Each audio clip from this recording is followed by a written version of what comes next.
Hi, bago mahuman ang termino ni Presidente Duterte, ako asa ning ipahinungod sa iya. Kung pala ko subscribe sa akong YouTube channel, Melody Lifestyle.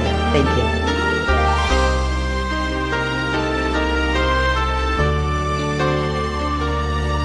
Tuig 2016 ato ang natagamtaman, ato ang nasinati, dako nga kabag-uhan, apan wala nasayran, ilapang gikalaban.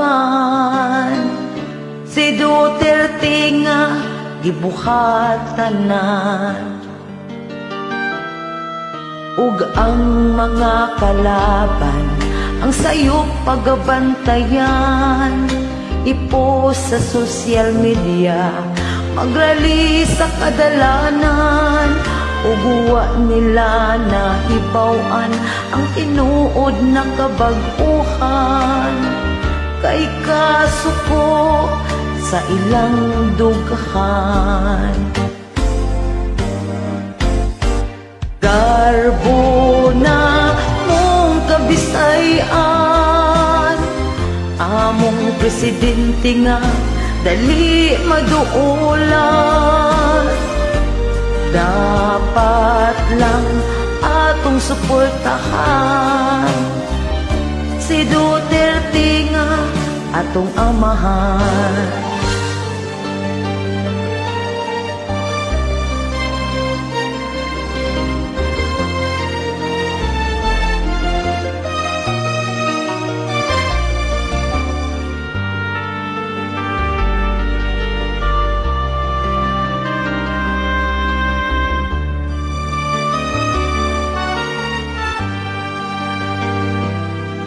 Magsigi silag atake sa atong presidente, kay kuno walay nahimo ug natulog ra permi, apan wala nasayri, nagtrabaho buntag gabi.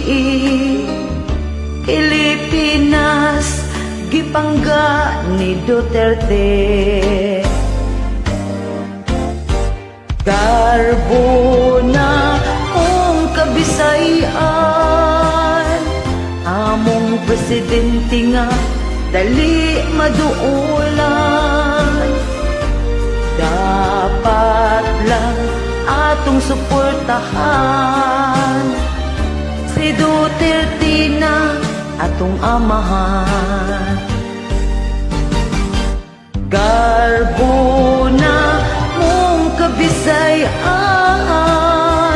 among presidente nga dali maduulan. Dapat lang atong suportahan si Duterte na gibuhatanan. Dapat lang atong suportahan si Duterte na gibuhatanan. Thank you, peace you.